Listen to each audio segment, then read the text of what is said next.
Welcome to another Patchogue-Medford library tutorial. We're going to be going over today how to use the Osmo Genius Kit. It is a set of apps that is usable with this little clip at the top and this little stand and a piece of paper. If you have these things, you can play all sorts of games that are designed to help you learn numbers, draw, and do all sorts of creative puzzles. Setting up the Osmo is very simple. You're going to take your iPad and place it into the stand like this. Then above, you're going to clip this part in. It has a little mirror on it so it's going to reflect the camera. Just clip in just like that. It's best that you make sure that you have no case on while doing this. Also, you'll need to download some of the apps. The apps, if you're using your own iPad, are these 5 that come in the kit. Words, Tangram, Newton, Masterpiece, and Numbers. Let's take a look at all 5 briefly. Before we get started, I would like to tell you guys that you can make a free account if you truly want to. You can skip it and still be able to play the games. This is entirely up to you. Osmo Masterpiece allows you to trace out a creation from the gallery.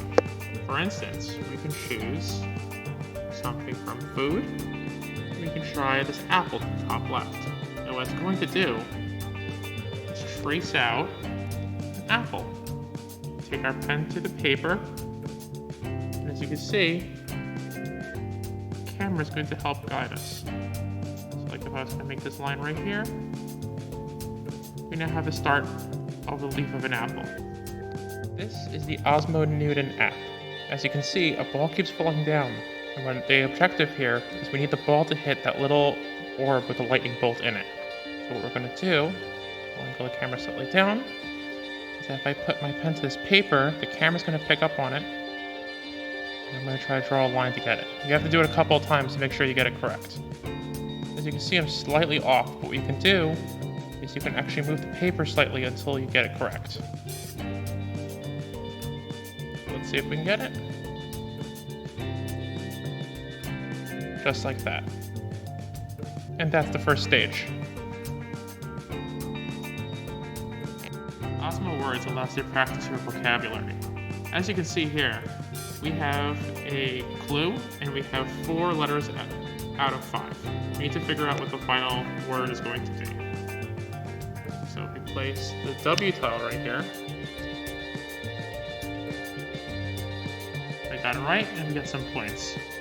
Please note that there are differing difficulties. This is the easiest one that you're seeing now. Tangrams is another game that has scalable difficulty. In here, we have a shape of a swan, and we also have some blocks over here. We can try our best to rearrange them into the shape. After we quickly solve this puzzle, we'll slot the last piece in, and we get the victory screen. This final game, Osmo Numbers, we're simply trying to make numbers that add up to the ones blocking the way of the fish. For instance, we have 2 5s. We can take a 2,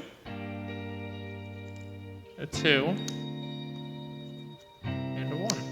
And if we do that, we get 5, and that's going to get rid of all of those little bubbles, thus making the fish closer to its objective. If we get rid of the 2, that's going to get rid of the 3. And now the fish is able to get in and escape. There are many apps that support Osmo. Feel free to test these out and play with them. However, the Osmo kit that we are making will only fully support the first 5 that we have mentioned. However, feel free to experiment. Thank you, and please stay tuned for more Patchogue-Medford library tutorials.